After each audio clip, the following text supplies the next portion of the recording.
બગાડ્યું. કોઈ નાના એવા મેરેજ ફંક્શનમાં જવું હોય તો એમાં આપણે જાતે મેકઅપ કેમ ન કરાય? સૌથી પહેલું સ્ટેપ સ્કિન પ્રેપ. બહુ જ જરૂરી છે. મોઢું ધોયા પછી સૌથી પહેલાં તો સારું એવું કોઈ મોઇશ્ચરાઇઝર લગાવી લેવાનું, જે આપણે ડેલી યુઝમાં લગાડતા હોઈએ એ બી ચાલે. જોયું અત્યારે જે મારું ફેસ લાગી રહ્યું છે ને, કે જાણે હું મોઢું ધોઈને આવી છું એ રીતનું મોઇશ્ચરાઇઝર થોડુંક વધારે લગાડવાનું. નેક્સ્ટ થિંગ લગાડવાનું આપણે આપણું પ્રાઇમર. તો આને હું આખા ફેસ ઉપર સરસ રીતે લગાવી દઈશ. તો સ્કિન પ્રેપ થઈ ગઈ છે મારી.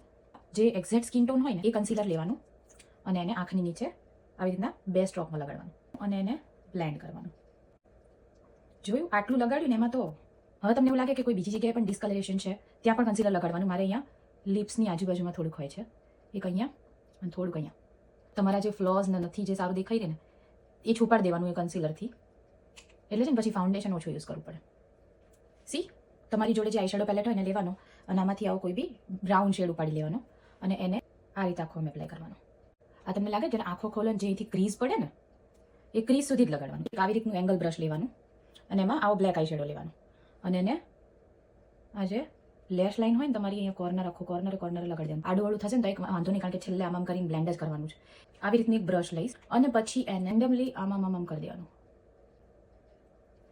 જો માર્કેટમાં છે ને અત્યારે બધા જ કલરની પેન્સિલ મળે છે, તો આવી એક જસ્ટ હું એક્સપેરિમેન્ટ લાવી હતી. એને હું કાજલની જગ્યાએ લગાડીશ.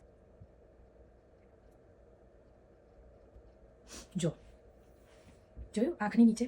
હવે હું મસ્કરા કરી દઈશ. એને લાંબી લેશીસથી આંખો બહુ મસ્ત લાગે. ઓહ બગાડ્યું, દર વખતે બગાડું છું. આવી રીતનું ઇયરબડ્સ લઈને એને એમ કાઢી નાખવાનું.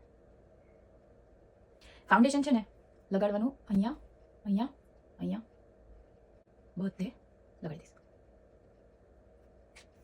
સી ફાઉન્ડેશન લગાવ્યા પછી એમ કેવી શાઇન આવી ગઈ ફેસ ઉપર. મારું રેર બ્યુટીનું પર્પલ કલરનું બ્લશ યુઝ કરી રહી છું. એક બ્રશને લઈશ અને એને ઉપરની બાજુ બ્લેન્ડ કરીશ. બહુ આ એરિયામાં નહીં લાવું હું.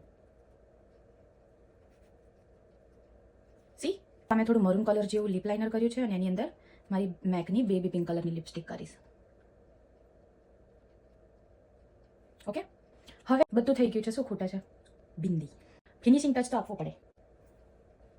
જોયું કેવું આમ એકદમ નમણું લાગે મોઢું, તરત જ આમ મોઢું ચેન્જ થઈ જાય એક જ બિંદીથી. આ હતો મારો આજનો મેકઅપ. ખાસ મને ફોલો કરો આવા નવા વિડીયો જોવા માટે, કારણ કે હું બહુ જ બધા આવા લુક પ્રિપેર કરવાની છું. ઇંગ્લિશમાં, હિન્દીમાં, ગુજરાતીમાં વિડીયો મૂકવાની છું. So don't forget to follow me. By.